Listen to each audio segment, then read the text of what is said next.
All I really have to say is, well, actually I have one thing to say multiple times.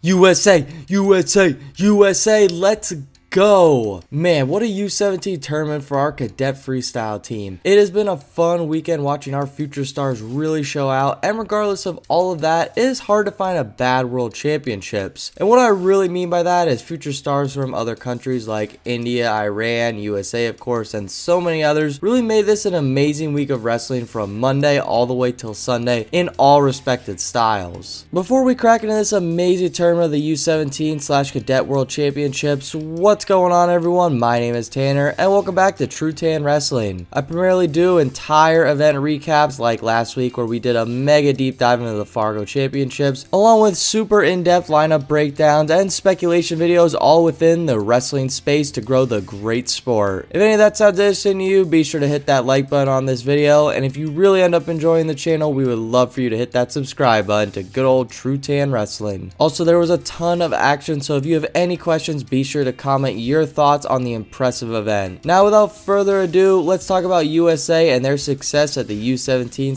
/ Cadet 2022 World Championships.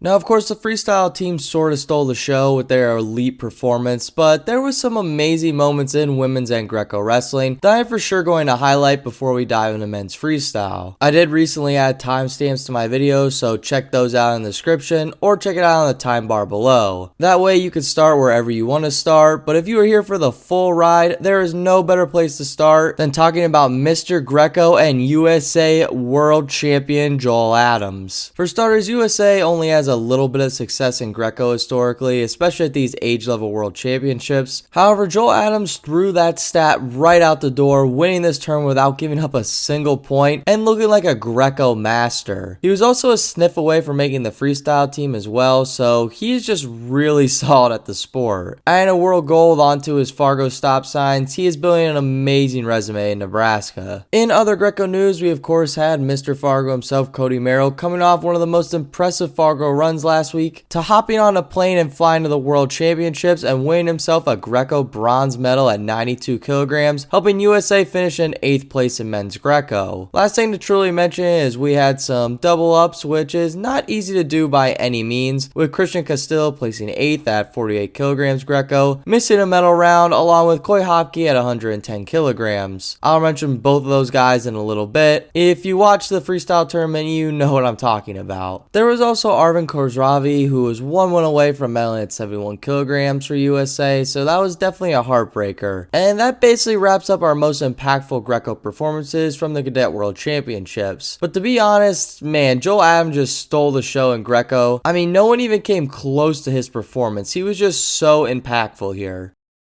On the women's side of things, I thought our team wrestled really tough, especially considering the extremely elite field. USA women's freestyle finished in 4th place, with Japan easily taking home the cadet title, showing that they are going to continue to be a powerhouse country in the style for years to come. To dive into our team a little bit more specifically, there was a lot of promise, with most of our girls having a chance to medal, but adding it all up, there was only a total of 3 women coming back with hardware. One promising note to add on that statistic is that they were all finalists, so they all had great day 1 runs. First to mention is Erica Pastorista, who won a 7-4 win in round 1 and then teched her way to the Cadet World Finals, where she would eventually lose to India's Ritika. On that note, India finished in 2nd here in women's, and that country has really been putting some solid resources into both their men and women's styles, and at these younger age level competitions, it's really showing with them being super dominant in almost every weight class. In a few years, I think they will really be competing with the big 3 countries in the sport. And by the big 3, I obviously mean Russia, USA, and Iran. However, back to Pastorista. I think she wrestled really well, just met a buzzsaw in the finals. At 46 kilograms, Gabriel Gomez made a cadet finals, winning some impressive and controlled matches to take home silver, only losing to a very good Japan wrestler in Mastuda. Gomez has had a ton of success in the style, and I think she will always be a top contender, who has clearly always developed developing, so I think she will clearly be a threat at these age level brackets for years to come. Finally, we have our last cadet women's finalist and medalist, Valerie Hamilton, taking home the silver medal at 61 kilograms. She had some serious heart-stopping moments to make the finals here, but that speaks to her skill sets. To break it down, she won a 7-6 match, got a huge game-changer pin in the quarterfinals, and then got a huge controlled win over Uzbekistan's representative. She would fall to India Savita, once again pushing my point that India is really investing in men's and women's wrestling. But regardless, Hamilton still wrestled out of her mind and will for sure be a massive threat in the USA women's landscape. Then to wrap up our women's performances, we had 2 women fall in the bronze medal match. Those women were fan favorite Shelby Moore and Sydney Perry. We all know how solid these girls are, but missing the podium is not the end of the world. I know all these women will continue to develop whether they got a medal here or not, and they will all continue to really grow the sport of wrestling in serious ways.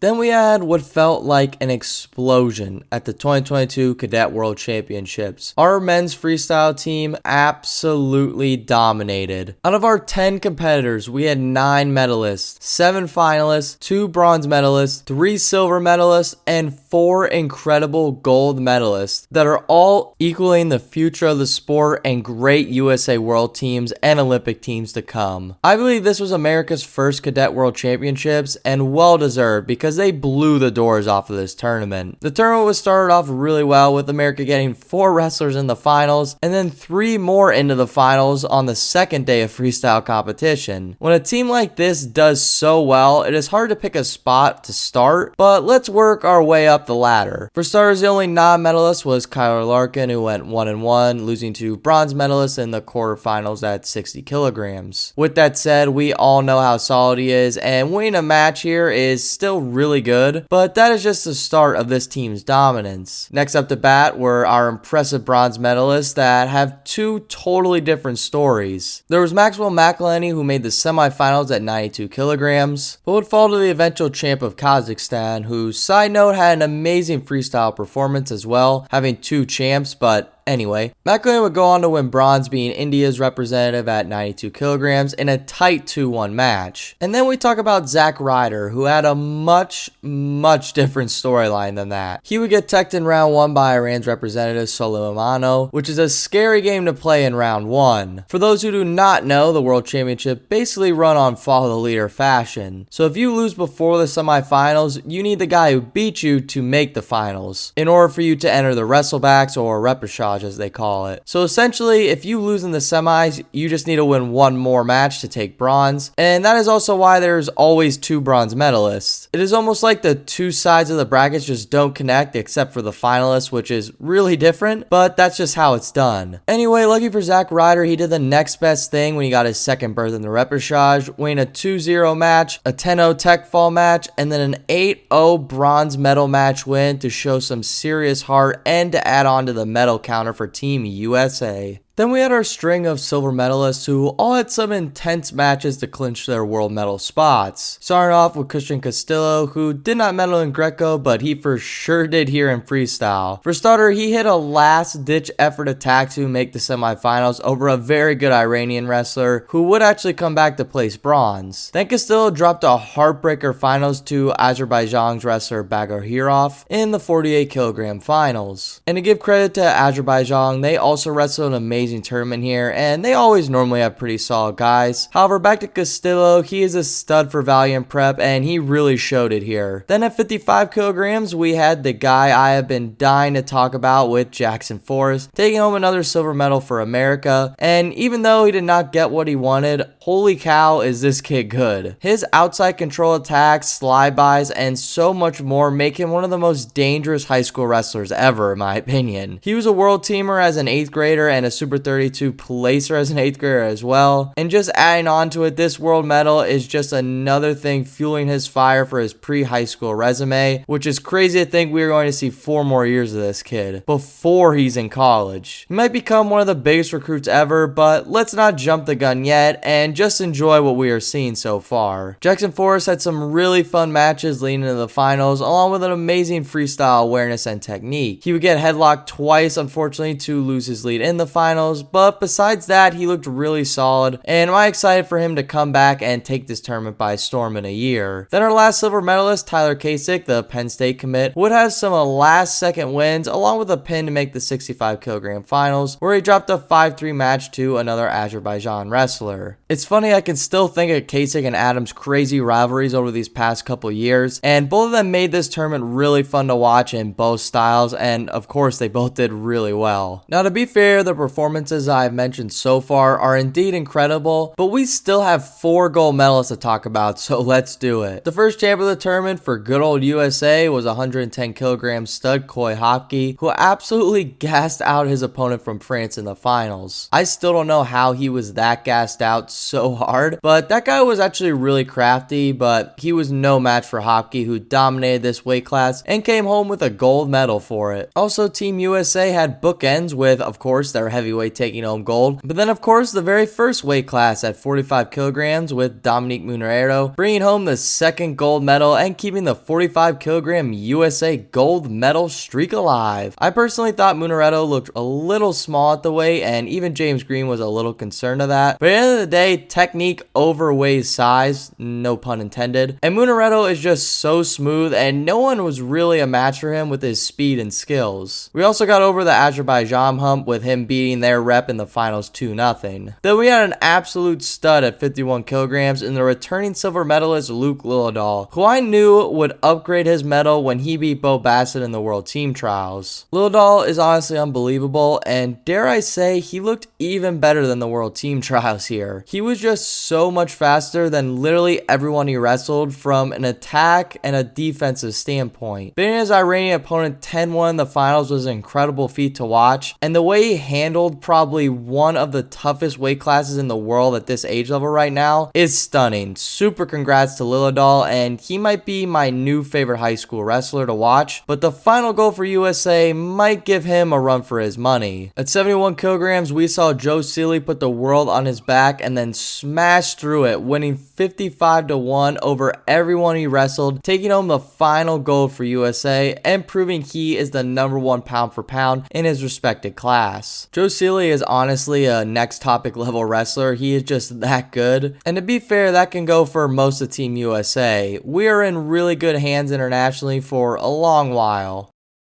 Wow, oh wow, it is kind of incredible how quickly we are growing in freestyle. Like when Yanni and them were winning world medals, people were thinking, wow, this is incredible, we have some really good classes coming. And then we get teams like this, literally building their own paths to be some of the best recruiting classes ever. Overall, amazing performance by all USA wrestlers and all styles. This also seemed like a solid USA coaching debut performance for new head coach James Green, so congrats to him for taking over and getting a world championship trophy. And with that, everyone, there really isn't that much more to say besides, well, Russia obviously was not here, but with returning champs India and stud teams like Iran, Kazakhstan, and Azerbaijan, along with several other top tier countries competing, I would argue this feat is still very impressive for USA. It is not easy to win a world team title, so let's end the video how we started. But first, if you enjoyed, be sure to like and subscribe, along with commenting your favorite moments from the World Championships. Now, I hope to see you all in the next one, and let's celebrate. USA! USA! USA! Take care, everybody.